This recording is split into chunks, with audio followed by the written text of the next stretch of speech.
Hello and welcome to Ullapool. Well, sadly, not Ullapool, but my house. Um, I'm going to guess that, like you and me and everybody else, we've been looking forward to over the last year, focusing throughout this pandemic, this terrible pandemic year, on the second weekend of May, and that pivotal time for all of us, the Ullapool Book Festival. And sadly, both last year and this year, that hasn't happened, and that's why I'm not there. I have to say, as this welcome address from the honorary president of the Ullapool Book Festival, I have to say my honorary presidency must be the most troubled and troublesome in the entire UBF history. However, I think that even given the fact that we can't be together this year in Ullapool, doesn't mean to say that we're not going to have a fantastic celebration of books and reading and a great Ullapool Book Festival. I mean, in a sense, writers and readers weren't really supposed to be together. I mean, it's all about it. What's so fascinating that we can read people from many, many miles away and many, many centuries apart and still feel a connection. Right now, I'm working on a text in Satire of the Three Estates, written 470 years ago, and yet I feel this connection with David Lindsay. But in Ullapool, we do love being together. We do love walking around the streets of Ullapool and going down to the Cayley Place and of course the Scones and chatting about who we've listened to and what we've heard. And in a sense, I think that can keep on going. And in one sense, better even than usual. This is going to be another great Ullapool Book Festival. Joan and the team have gone out their way to make it as Ullapool as possible, and it's as rich and as deep and as varied as it always is. There's Gaelic poetry, there's music, there's poetry from Ayrshire, there's crime from today, the here and now, and from the Victorian era. There's travel writing, there's political writing, there's history. There's all those conversations that we have every year in Ullapool about who we are, where we've been and where we're going. And this year, although we don't have that one special weekend in the second weekend of May, we are going to be together every Wednesday night, right through spring, right through summer into August. So in one sense, that's really, really special. And I'm kind of so looking forward to all that. And this is quite a special spring and summer, hopefully at the end of which the world will look in a more recognisable shape and we can look forward to 2022.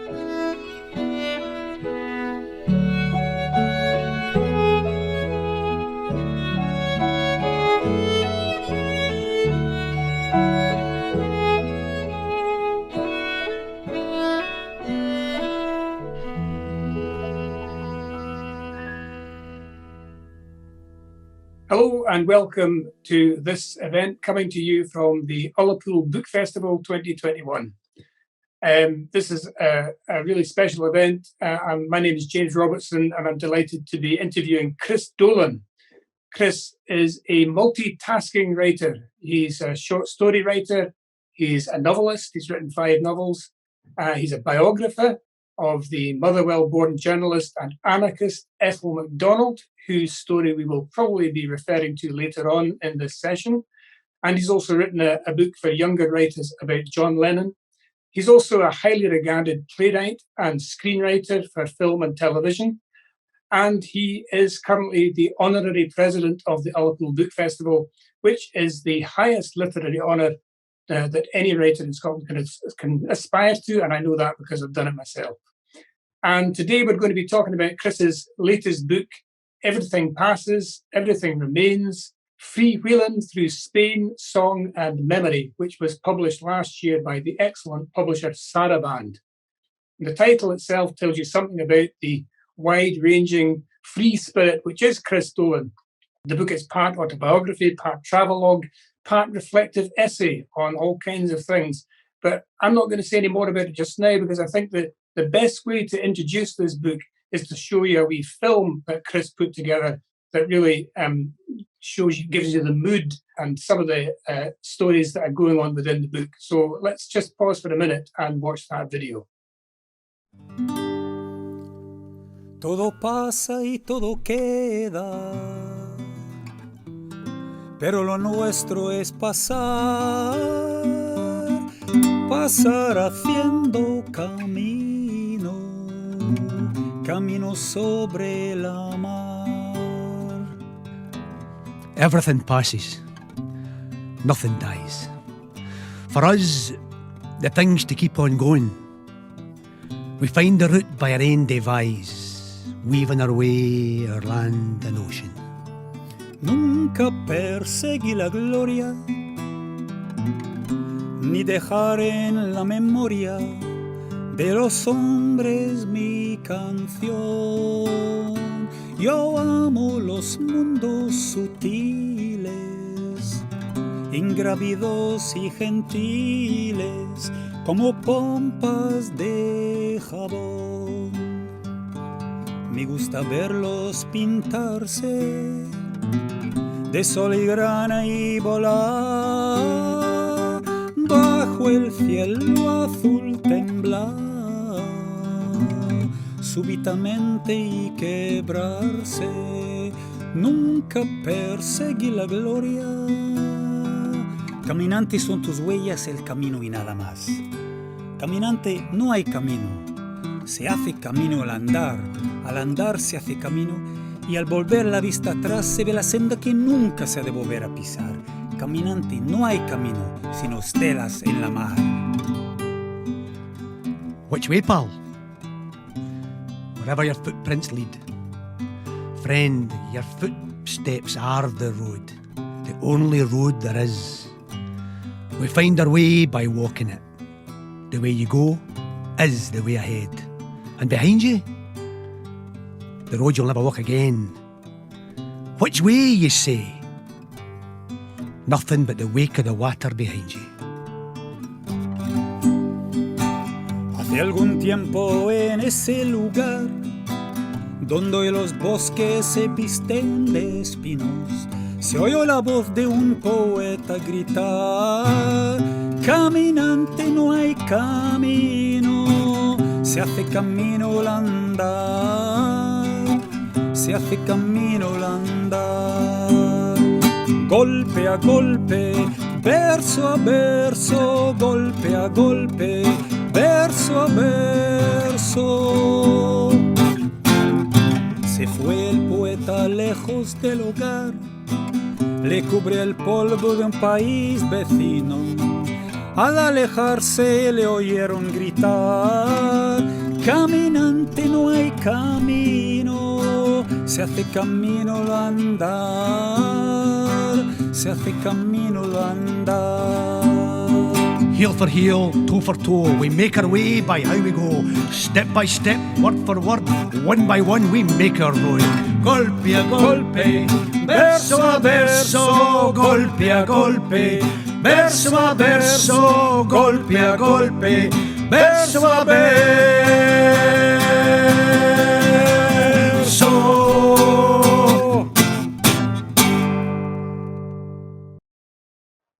Chris Dolan, that was terrific. A wonderful film that really captures so much of the spirit and joy that's in the book that you've written. The book is about as I said, it's partly autobiographical, it's partly a travelogue, it's about cycling, it's about time and aging, it's about poetry, song, music, identity, class, politics, friendship. I mean, there's so much packed into this book, and yet it weighs all of this material very lightly. It's very easy and comfortable read. More than anything, I suppose, it's about Spain. And one of the things that strikes me, or struck me when I was reading it, was you and I are pretty much the same vintage. I think you're maybe a few months older than me. But we come from very different backgrounds here in Scotland. You're kind of west of Scotland, Irish, Scottish, working class. I'm more middle class, Church of Scotland, easterly orientated. But we both went at quite a young age off on foreign adventures. As a student, I went off to America at 20, first time I'd ever been in an aeroplane or been outside the British Isles. But your adventure seems to me to be much braver, possibly more foolhardy, and certainly not very well planned. At the age of 16, you tucked your violin under your arm, and with one school friend and a copy of Laurie Lee's book, As I Walked Out One Midsummer Morning, you headed off to Spain, a country that you knew almost nothing about. Do you want to give us a bit of the background as to why you did that? Yeah, absolutely. I mean, but I find it very interesting. We're two different backgrounds, James. So in a way, they're probably less dissimilar than they would seem. I'm also, although Glasgow writers love to proclaim that I'm not the upworking class.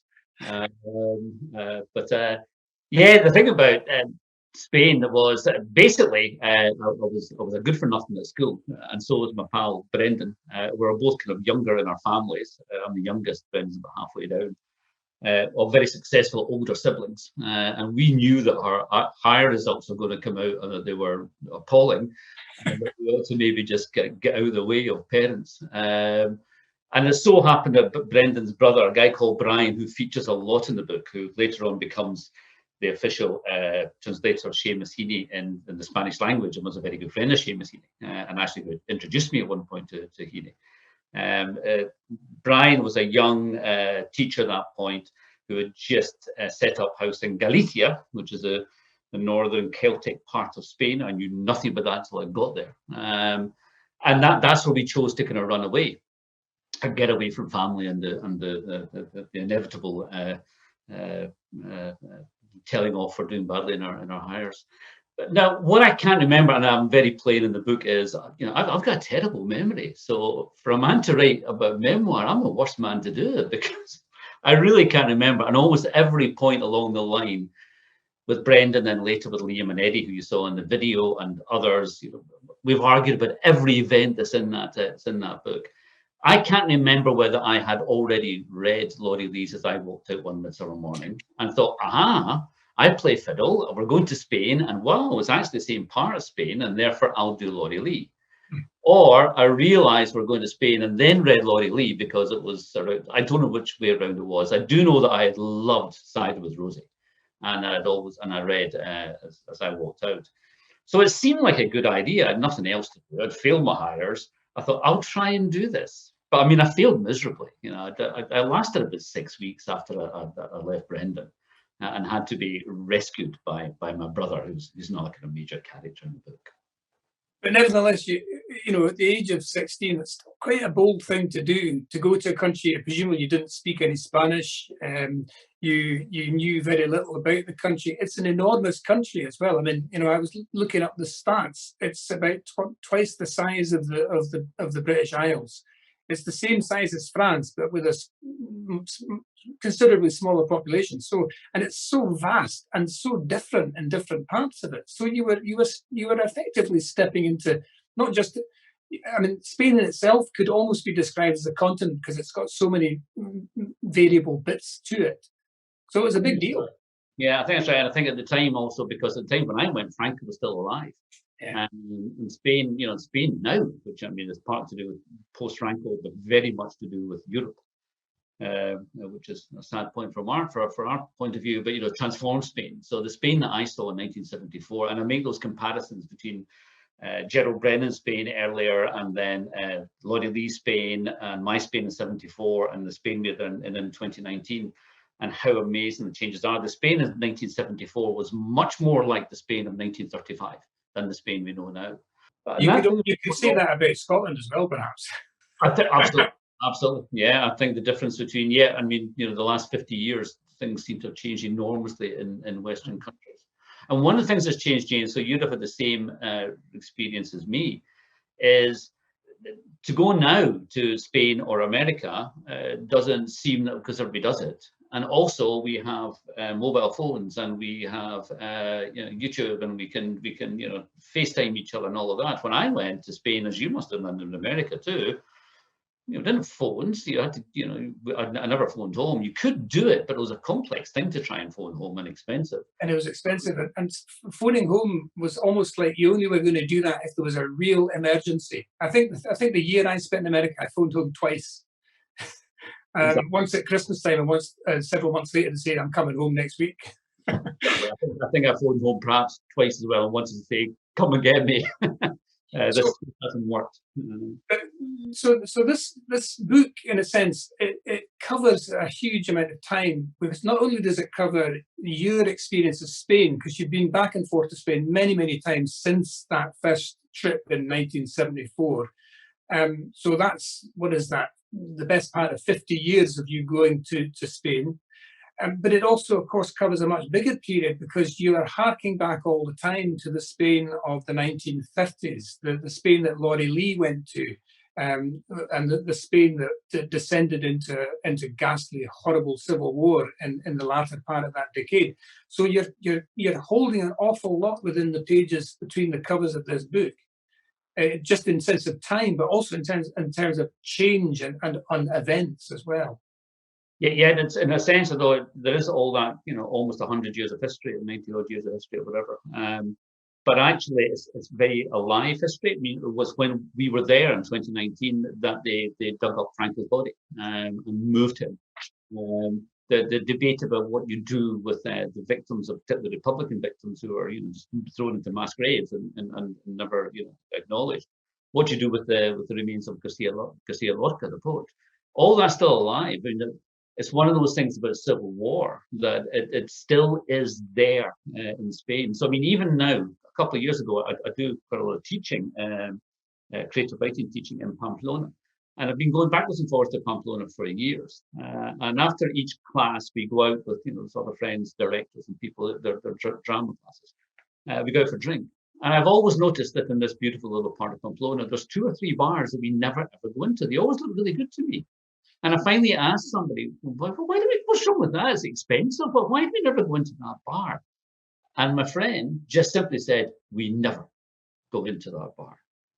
It's extraordinary, you know, 70 years later after the Spanish Civil War, that bar is a fascist bar. You know, that's a Frankist bar. You do not go into it, and that's a reality. That's people, you know, in their streets every day. So, in a sense, to kind of reflect where Spain is, and one of the things that I'm interested in this book is any sense of national identity. Where do we get our identity from? Why do we think we are who we are?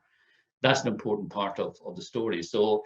Yeah, the whole thing back to Laurie Lee, but you know, his history is now, and that kind of idea that time is always happening. That in a sense, the past is still happening all the time in front of us. Yeah, to me, one of the things that's very clear in the book, you talk about. In fact, right at the start when you're introducing the book, you say we hadn't, talking about you and your 2 pals from 2019 going on this trip, you say we hadn't expected we'd be pedaling through the past as much as the present. And it's certainly true, and I'm sure we'll come back to this later on, the sort of ghosts that you've already hinted at that are still there from Spanish history, and the bodies, as you say, that kind of lie just beneath the surface. And you get a sense that the sort of politics that is going through Spain, that's happening in Spain at the moment, it wouldn't take very much for some of that stuff to come back to the surface, which is, you know, both astonishing after all this time, but also rather worrying as well. But maybe we can come back to that a wee bit later when we talk about Catalonia as well, which I think is a really fascinating subject that you touch on in the book. But I don't want people to get the impression that this is a sort of a history book. It's more than anything. It's a book about travel and passing through time and also passing through the geography of a very complex country. And there's a huge amount of fun in it as well. I mean, it's there are bits that just made me roar with laughter because you and your friends don't take yourselves too seriously. Certainly on the 2019 trip, you don't. Again, maybe just tell us a bit about how that trip came about. So Liam and Eddie, two wonderful friends who I've known for 40 odd years. Actually originally friends of my wife's. We studied Spanish together way back when I came back in 1974 from trying to go across Spain. I finally come back and resat my hires and studied Spanish. At that point, I met Liam and Eddie. We became friends. We've always done various sporty things together. And about 12 years ago, we cycled the Camino Santiago. I walked it before with my brother, and they cycled together. So we did the Camino Santiago on bikes, and that was the beginning of a love of bikes and cycling together and cycling in Spain. So we now have a little pot of money we put money into every month, and we save up and we go off to Spain and we cycle different parts of Spain. So that was always there, and with some lovely trips across all kinds of parts of Spain. It's great because all three of us speak Spanish. We're all really into Spanish culture. We do cut a bit of an odd picture, I think, cycling. I remember at one point cycling to a very small town in the north of Andalusia, up a hill. We cycled up a hill, and some poor guy was coming out of his house, and he sees three clearly foreign-looking guys singing in three-part harmony, very badly, but in a three-part harmony, a Latin American song. And as we pass him, we all kind of wave. And I noticed, I looked round and he stopped, looked at us, and went back into the house again. I just wonder what he said, you know. I think that was him going, I think I'll just stay indoors today. It's a bit weird out there. So that's wonderful. So we all love Spain and Spanish. And then two things happened. One was I happened to mention Iceland to the wonderful Scottish writer Donald S. Murray. I was having coffee with Donald, and I was talking about my experiences in Spain. It was him that noticed that I was 16 when I tried this out, and I would be 61 the following year. And it so happened that Liam and Eddie and I were talking about doing another bigger trip at some point. So it all came together, and instead of trying to walk across Spain in Laurie Lee's footsteps, we end up doing part of it in Laurie Lee's by bike in Laurie Lee's journey, and then another part of Spain. So in a sense, we get kind of more of Spain than we would have done in just any one of those routes. Yeah. And obviously a lot of the book, where you're telling multiple stories. You're reflecting back on previous visits to Spain, and particularly that first time you went when you were a teenager. But quite a lot of the book is about the actual journey you make in 2019, and there's a lot of description of the places that you pass through and the effort that you have to put in cycling. And I wanted to talk about that, and maybe this is an opportunity for you to read something from the book as well, because you pass through some really wonderful places. There's a beautiful description at one point of a particular road that you're on, which is just a short but beautiful description of the poppies at the side of the road and so on. But for me, it's something else that we can touch on. The act of cycling, and you do a lot of cycling in Scotland as well, and clearly it's a good thing. It's a great way of keeping physically fit. But it's also, it seems to me, it's a way of taking yourself out of yourself sometimes as well. And you touch on that too. So there's a couple of things going on there. And maybe you could read something from the book to explain a wee bit about the kind of way that the physical exercise and the mental exercise are connected up. Yeah, I'll read a little bit about that particular road actually, which was lovely. It's one of the things we did. So first of all, cycling, yeah, I think a bit like running as well. Cycling perhaps even more so because you can cycle for longer. And although we cycle as a group, it's pretty difficult to stick together as cyclists. And we're all got slightly different. Eddie's by far the fastest. I'm somewhere in the middle, and Liam, although he's easily the fittest of us all, just like cycles more slowly, I think. So he's nearly always behind. So you've got that wonderful mix of you're with really close friends, and you have breakfast together and you have a meal together. But during the day, actually, you're on your own for most of the day, and I do kind of love that. I do kind of love this, pedal down, pedal up, pedal down, and you just keep going. And particularly when you get hills, in a sense, there's always a standing joke between us about, oh God, not another blooming hill and everything else. But actually, I think I really, really enjoy. I think we all really enjoy Second Hills, particularly once you get to the top and you can feel the proud of yourself. But there is something kind of zen about that. And you do come across some wonderful places. But yeah, I think we talked a lot throughout our time about where is the most beautiful place in Spain.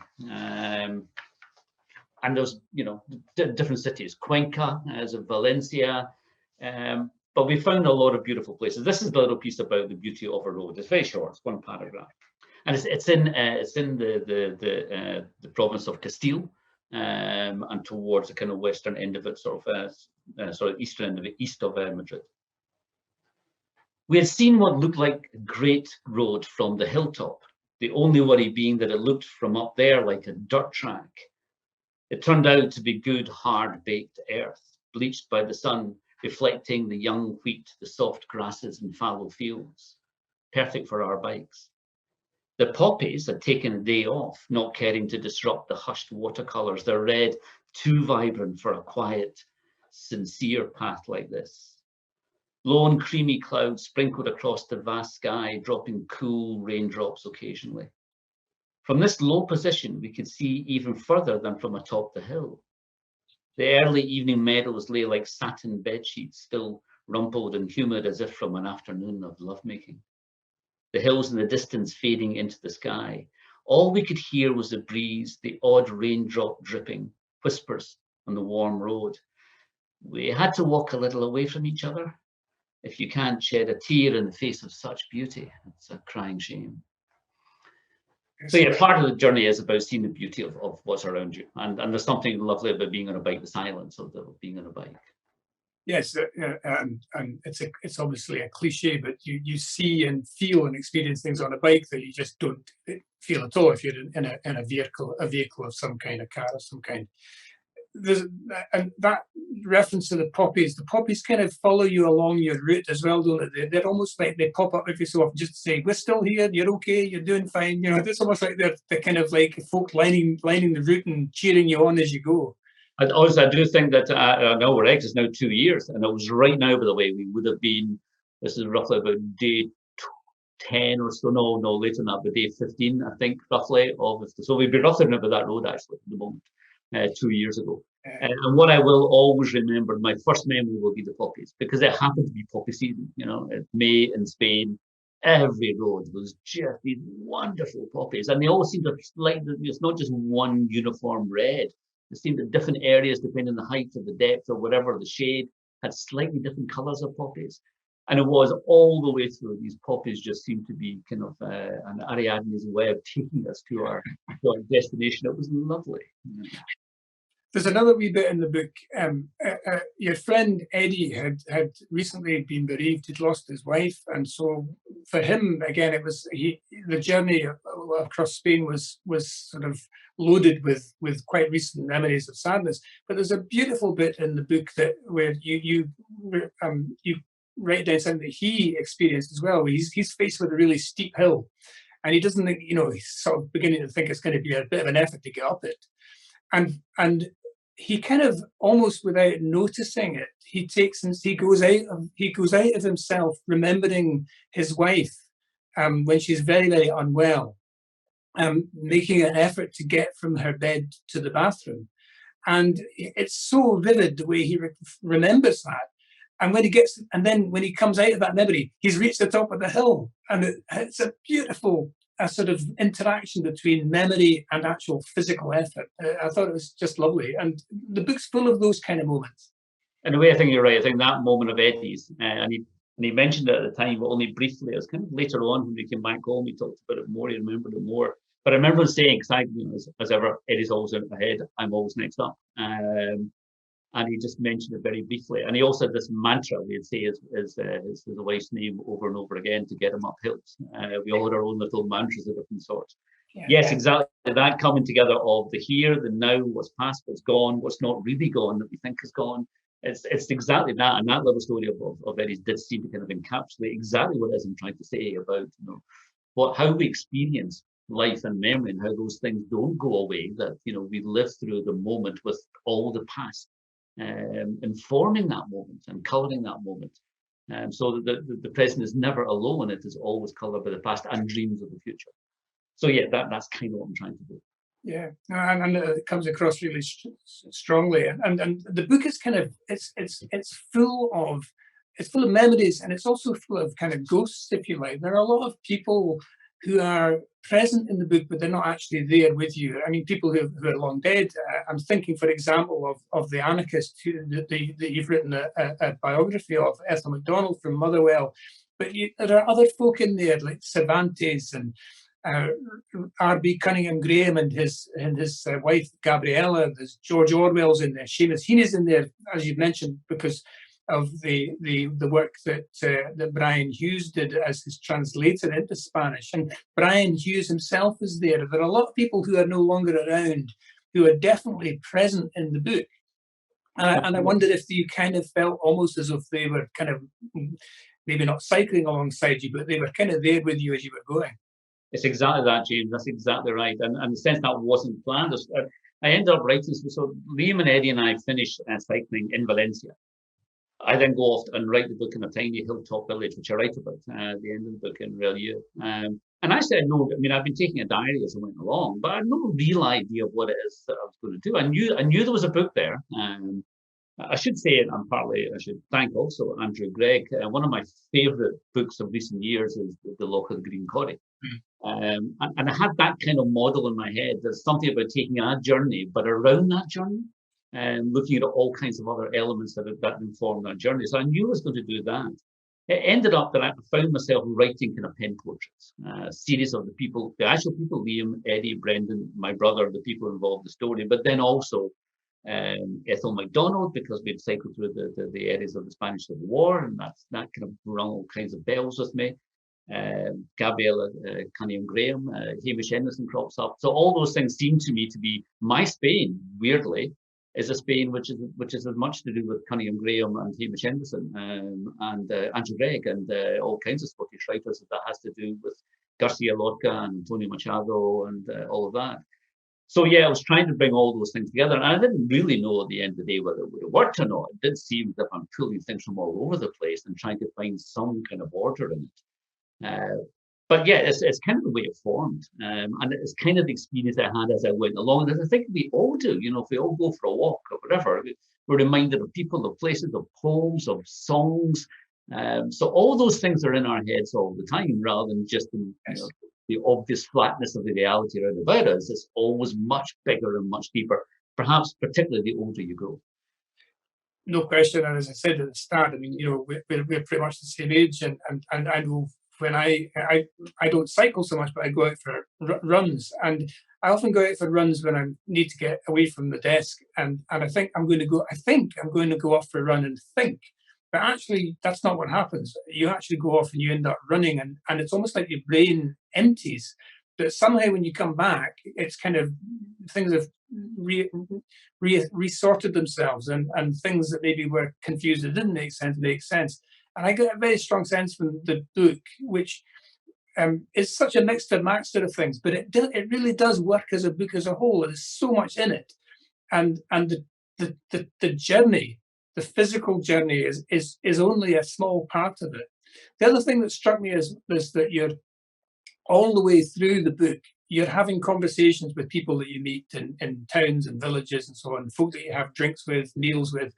And that tells you so much about Spain as well. I mean, I learned a huge amount about Spain. I've only been to Spain a couple of times, and actually, in both occasions, not to the bits of Spain that you were in. I've been to Catalonia and I've been to the Basque Country. But there is so much that I learned from this book about the history of Spain, but also about who the Spanish people are. And they're very diverse. The Galicians are not the same as the folk in Barcelona and so on. But you have lovely conversations along the route that I think really help to flesh that out. Yeah, we actually, that was one of the main kind of thoughts we had, all of us, not just for this book, but for our little journey. We actually took with us recording equipment, quite good recording equipment. And so we met, this was one of my favourite bits. The book was one of my favourite days. We met a woman who's 92 years of age called Visitacion, who tells you her extraordinary story of her childhood in the Spanish Civil War and what happened to her. And everybody, anybody of our age and older has a story of the Spanish Civil War or their parents or whatever. So again, that thing about it all being very, very much alive. And the other thing we did was when we were busking. So I should say that when I first went in 1974, I tried to busk my way about Lottie Lee. So part of this plan was the three of us would busk. Now, Liam and I played together anyway, but Eddie learned in about 3 short months how to play the penny whistle so he could join the busking band. And he played very well. But what we would do in busking in villages and places was we never asked for money, we asked for memories. So that great thing about busking, it connects you with people. So we met all sorts of really, really interesting people. And they would approach us because we were busking, and we just met lots of people. But within that, you then find different political and sometimes quite alarming conversations with people. Not everybody agreed with our take on Franco and the Civil War. A lot of people argued with us, some very vehemently. Yeah. And you're right, although on this occasion our book didn't take us through Catalonia, all three of us know Catalonia really well and the Basque Country. This particular book didn't take us through it, but yeah, you can't go anywhere in Spain these days without Catalonia being there at all times. Yes, and I think that's really fascinating as well. In fact, there's a passage in the book that it's a slightly longer passage that you maybe could read us a wee bit, because from the Scottish perspective, we seem, those of us at least who are in favour of Scottish independence, we seem to have a lot of empathy with what is going on in Catalonia, but that's not how you found it in the bits of Spain that you were going through. It seems to me that what you report back is that actually Catalonia is a problem and an issue, and very often they don't want to talk about it at all. But when they do, they're actually it makes other people quite angry. And I think that's really fascinating. Oh, I'll read this bit because, I did find it really, really interesting. The whole, we all did. So briefly, in every village and city plaza, wherever we happen to busk, people engaged openly with us until somebody mentions Catalonia, and then it's boom. So in the tiny village of Vendes de Barreira, we watched the semi-final of the Champions League, Liverpool versus Barcelona. We were cagey at first, not wanting to support a British team against a Spanish one too vocally. We needn't have worried. Liverpool won 4-0, dumped the great Barca out of the competition. The bar was in uproar. It turns out everyone in the bar, truckers, farmers, barflies, hates Barcelona. We're in Galicia, a northern Celtic region of Spain with, like the Catalans, its own once discouraged language. The crowd in the bar weren't actively supporting Liverpool. It was a case of ABB, anyone but Barcelona. Anti-Catalan feeling is potent all over Spain. The caricature of the Catalan is rich, snobbish, entitled, always causing problems for the rest of the country. The locals in the bar celebrated, shook our hands, embraced us. Liverpool, viva Real. Amigos, como se dice, fuck Barcelona. Later in Valladolid, being treated to a hearty meal by friends, we tried to keep off the subject. No chance. When it inevitably came up, the decibel level increases tenfold. The Spanish Constitution, the Catalans agreed to it. You can't just turn your back on it now. There's anger, frustration, but often to a hint of sadness, of bewilderment. But we asked, why can't the Constitution be tweaked, updated? As it stands, it prohibits any part of Spain from ever holding a referendum or even considering self-determination. Franco died in 1975, and we were often warned not to go on about him. He was ancient history. Don't mention the war. It's time to move on. Yet the 1978 Constitution, only 3 years later, is felt to be vital, current, and binding. The Catalan movement has grown stronger since the Constitution in 78, but Madrid has consistently refused to engage with it until the illegal, according to the Constitution, referendum of 1st of October 2017 and the Spanish state's heavy-handed response to it brought the matter to where we are now. The Spanish court sentenced democratic Catalan leaders to up to 12 years each in prison, and for some Spaniards, even that's too lenient. But ironically, we found no resistance in Spain to Scottish independence. Go for it. said the same people who had just lambasted Catalonia's movement. Okay, the situations are different in various ways. Catalonia is one of, if not the richest part of Spain, and if it secedes, it could be a disaster for working people, say, in Andalusia. And there's a difference in the tradition of radical politics, so I think Scotland actually has a lot of that too. But there's pride in the Catalan Revolution of 1936, which is, where I write about Ethel MacDonald, is really not nearly well known enough in Britain that, as well as the Spanish Civil War, there was an anarchist revolution in 1936 in Barcelona. It was put down by both Spanish nationalists and Republicans, largely Madrid-based. By 1939, the anarchist rebellion crushed fascism, won out. But what the Catalan people achieved in the mid-1930s is a potent reminder of the politically possible. We had a lovely time pedaling and busking across Spain. Everyone we met was open and generous, but we were left with that sadness of what felt like a deliberate refusal to at least understand and engage with the Catalan question. So yeah, it is actually quite alarming just how, it's not everybody, there are other, we did meet some people along the road who understood and sympathized with the Catalan people, but we found the anti-Catalan feeling quite alarming. It's so fascinating to you know, it's one of those things about when you go out of your own country, you see your own country afresh, and it's so interesting to realize that there are all kinds of tensions around people's identity, whether it's their cultural identity or political identity, going on in other parts of Europe, just as they are here. And it seems to me, at least, that it's essential that we kind of try and keep our eyes on what's going on elsewhere, because there are no simple solutions to some of this stuff. The other thing that I think came through very clearly in the book was that there are issues that are happening here in Scotland that are also happening in lots of other parts of Europe, and particularly in Spain. And you touch on this at one point. Again, it's really fascinating that the rural villages are dying, or they're empty of people, but yet people who have gone from those places to the cities still absolutely have a very strong link to what they describe as their villages. Could you tell us a wee bit about that? Because I thought that was fascinating. I understand for as long as I've known Spain, for 40 odd years I've known Spain. A Madrileño was never from Madrid. A Barcelona person is never from Barcelona. They're always from some village you never heard of. I mean, that really serious, that's what they say. So me, for instance, my friend Anna, who has lived all her life in Pamplona, the city of Pamplona, always says that she is from Montreal. I think it was actually her grandparents. Now, there's still a house there. Now, a lot of Spaniards will still have the house. I mean, I think you see it reflected in Scotland, and from my tradition, actually a lot in Ireland as well. You know, we no longer do have, and it causes some pain that we no longer have my mother's house. My mother's house was virtually an adobe hut, so probably not that great a loss. But other people have the old farmhouse somewhere in Donegal or whatever. So I think that is you do feel it reflected probably everywhere, and you certainly feel it reflected in Scotland. But it's even more strong in Spain, that idea that you are from a particular village. But and what tends to happen then is sometimes at Christmas or feast days, some weekends, particularly if the village is near enough to Madrid, Valencia, Seville, wherever, then those villages kind of will survive.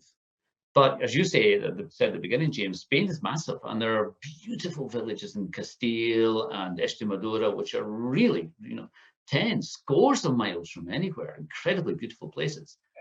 And they are dying on their feet. There's nothing. I mean, there's no bar, there's no shop. We met a number of people. I remember meeting an old man who was sitting in a bus shelter. And we were looking we needed to replace our water. And the old man answered us sadly and said, "No, I'm sorry, there's no shops here." And he told us about a well somewhere, which was great. But you can get food, nothing. There's nothing there. And he says, my sons and daughters and my grandchildren are all now in Madrid or whatever, and they come back sometimes. And as we cycled away, it dawned on me the reason he was sitting in a bus shelter was because he needed to get the sun. There was no bus. He wasn't waiting for a bus. There's no bus going anywhere. And we found that a lot. And that is a really sad thing to see. The interior of the country dying. And it does remind you, because a lot of that's happening all over the world, and not particularly the developed world and in Europe. But it's almost kind of like Clearance's stories. That idea of I'm reminded of Sorley MacLean's poetry of just kind of places that have been abandoned and there's only the ghosts there of the past. So that idea that we live with the past around us, there are certain places in Spain and in Scotland where only the past lives. And I found that both intriguing and moving. Yeah, it came through very strongly in the way you described all of that. But another aspect of the book, Chris, is obviously the three of you as you're on your journey, you are busking. You know, everywhere you go, you stop, you play some music, and as you say, you're not doing it for money. You're doing it to start conversations or to invite people to tell you stories. But there are several instances in the book where the music almost really becomes absolutely central to what you're talking about. There's a wonderful incident when you're in a bar where there's a woman singing, and it turns into something else. I think you maybe know the passage I'm talking about, and it's great because it seems to me to be so much about what music can do. But I can't really imagine what you describe in this passage happening in Scotland, but maybe it's not so far-fetched actually. Maybe tell us a little bit about that as well. Yeah, maybe not. This something happened to me in 1974, and a little bit of background. Not in 74, so in 78 when I went to Cadiz. A number of years later, I started studying Spanish at university, and I went for my year abroad. And lived in Cadiz, and turned out for about 18 months or a bit more. But I came through via Madrid and was staying with Madrid friends, Brian Hughes' in-laws, and everybody told me that flamenco was dead. This is back in the late 70s. I mean, it couldn't be more wrong. Flamenco was at that time, a whole number of new acts came out, Camarón de la Isla, and a whole number of people revolutionized flamenco. This is a memory of 1978, me in a little bar in the Santa Maria, the port area of Cadiz. I was eating the cheapest menú del día mid-afternoon. A man in his 50s was at the bar, drunk, which is an unusual sight in Spain. A woman of about the same age appeared at the door. She shouted to the barman, but I didn't catch what she said. Then she began to sing, perhaps a segueria or a bolero, certainly a form of flamenco. I thought maybe she was busking, would sing her song, then pass around a hat or open the pocket of her apron for coppers. But halfway through her song, the drunk at the bar joined in, sang a verse himself. She waited till he was finished, and then she sang again. Slowly, it begins to dawn on me they're having a conversation, a kind of musical domestic. Get up the road, you teaser. Leave a man to drink in peace, woman. It's your family's blood you're drinking. Me estás oyendo inútil, you good-for-nothing lumpia. And so it went on. Nobody else in the bar noticed or paid the slightest bit of attention. So perhaps this was a regular performance. Eventually, she won the day. He empties his glass, bangs it down on the counter, and goes off down the road with her. Flamenco singing seems to come almost kind of naturally and spontaneously from some bottomless well of collective memory of pain and community and family and poverty. It's not called cante jondo, deep song, for nothing. Yeah, that use of music astounded me. That way that flamenco, and this is an area of Gitanos, so they're really connected to the culture, and whether I've just no idea whether she made up words and he made up words, or whether it was an old song that happened to reflect their situation. I have no idea. But that kind of, closeness to normal everyday life, in particularly the south and the southwest of Spain, the flamenco lands. Flamenco is so much part of their lives. It's quite extraordinary. It just seems to weave itself into ordinary small domestic incidents.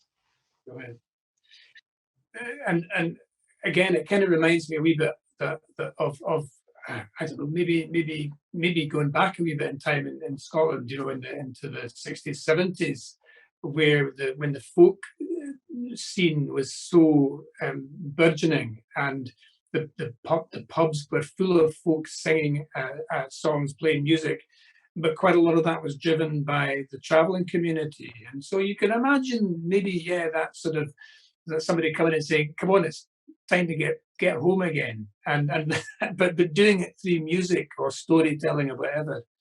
I still can. I think that whole traveling community, that culture, I think, and because a lot of the music and Gaelic work songs, the music is about the daily tasks. It's about work songs. It's about, so in a way, it is about your everyday existence. So yeah, and I also hear, by the way, in that traveling community echoes, because there's undoubtedly that kind of Rajasthan origins of some of the traveling people in Scotland, and that wonderful music that takes from everywhere. You can hear in some traveling songs in Scotland a kind of a flamenco feel to it. Now, there's a certain kind of, I don't know enough of the music to say what it is musically that's happening, but you do recognize that's a certain kind of shape that you would get in Spanish flamenco as well. So I'm interested in those kind of links between Scotland and Spain throughout the book too. And the music, in both instances, as you said, it comes straight out of work. It comes from the land. It comes from the way that people are living their daily lives. It's not something artificial that's created in a studio. It absolutely is connected with their daily lives, which I suppose is the essence of what all folk music is. Yeah.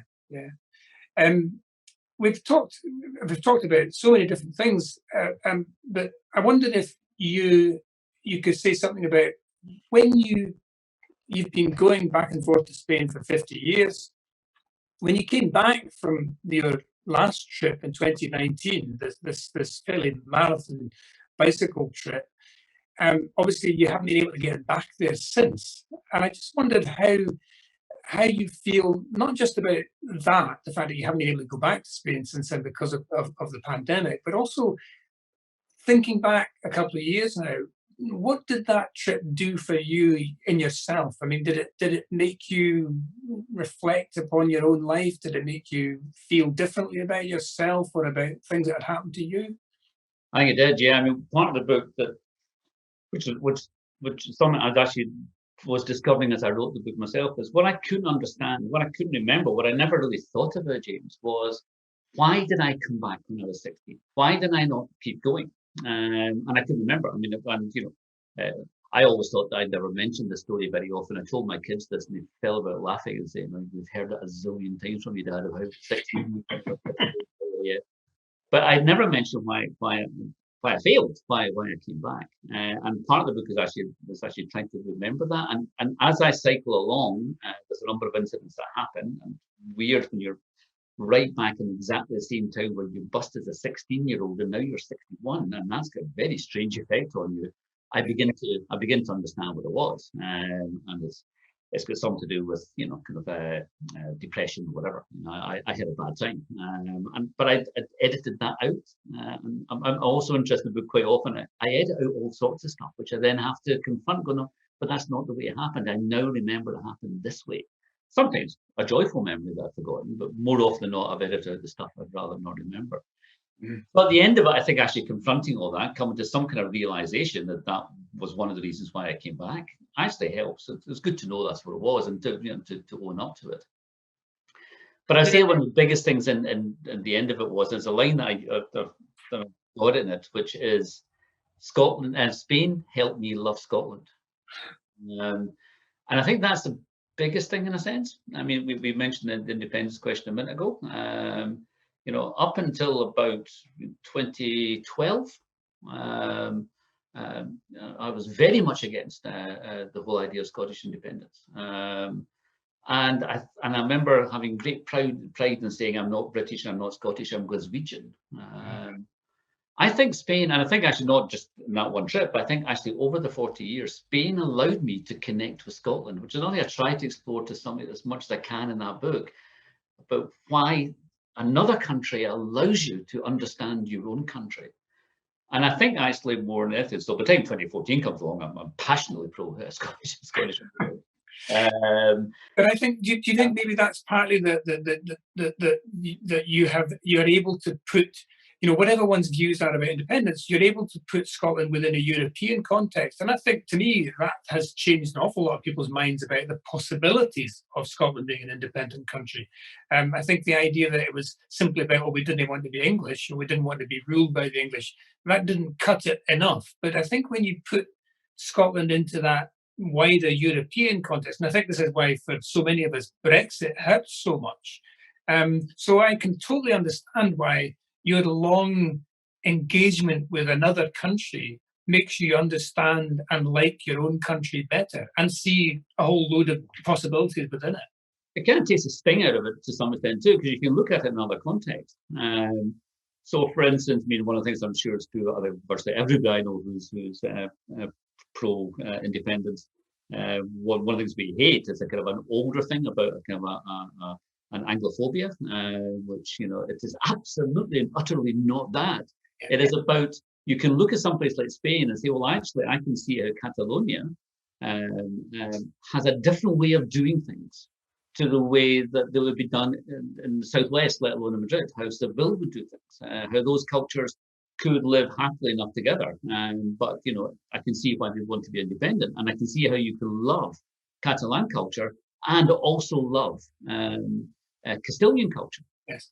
So, you know, as we all do, we can see a way of this country actually making some kind of sense, despite those differences we mentioned at the very beginning of East Coast, West Coast, Highland, Island, Gaelic, Scots, all that. In fact, it still seems to me this country makes a kind of political sense, which doesn't stop me from loving Shakespeare and the Beatles. I'm loving going to Yorkshire and all that. It just seems to me it's, you know, I love Spain, but I don't want to be part of it. Mm-hmm. I love England, but I don't want to be in the UK or wherever. But I don't want to be part of it, really. I think we could do it differently and better. And I think you're right. I think this passionate looking at it from a different point of view allowed me to, and perhaps hopefully might allow readers to just look at it slightly differently and slightly more dispassionately. Well, we kind of pretty much out of time. I think we'll have to wrap it up, but that I think that's a great way to leave it. I mean, you know, this book, which I'm now holding up for folk to see, this book is so full of love and affection for Spain. I mean, it really is. It's bursting out of the covers and off every page, but it's so full of many other things. And I hope that this session has enabled folk to realize that. I really recommend it. It's not a difficult read, but it's astonishing how often I had to stop when I was reading it and start thinking about other things. So I think you've done a remarkable thing, Chris, with it. And I hope it's not too long before you manage to get back to Spain again. Thank you very much, James. I thoroughly enjoyed chatting to you, as I always do. So that was lovely. Thank you very much indeed. Thank you. And I encourage everybody to go out and read Chris's book. Everything Passes, Everything Remains, with the very important subtitle, Freewheeling Through Spain, Song and Memory. Thanks very much for listening and watching.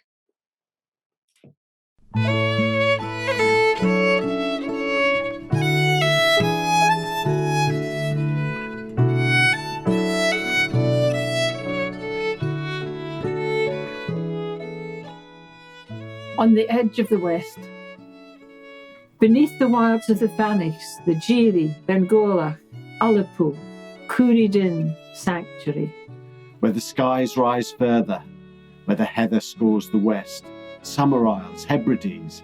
These houses painted white, a metropolis whose streets you can count on your fingers, and the pier, its tongue stuck out, looking salt from the air. Here are friendly, welcoming people. Fish suppers, a ferry black and white, flapping flag, silver sparkle, coconut broom.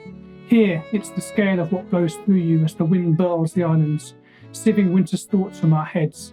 And all along Market Street, the bloom of cherry blossom, making the Japan of Ullapool.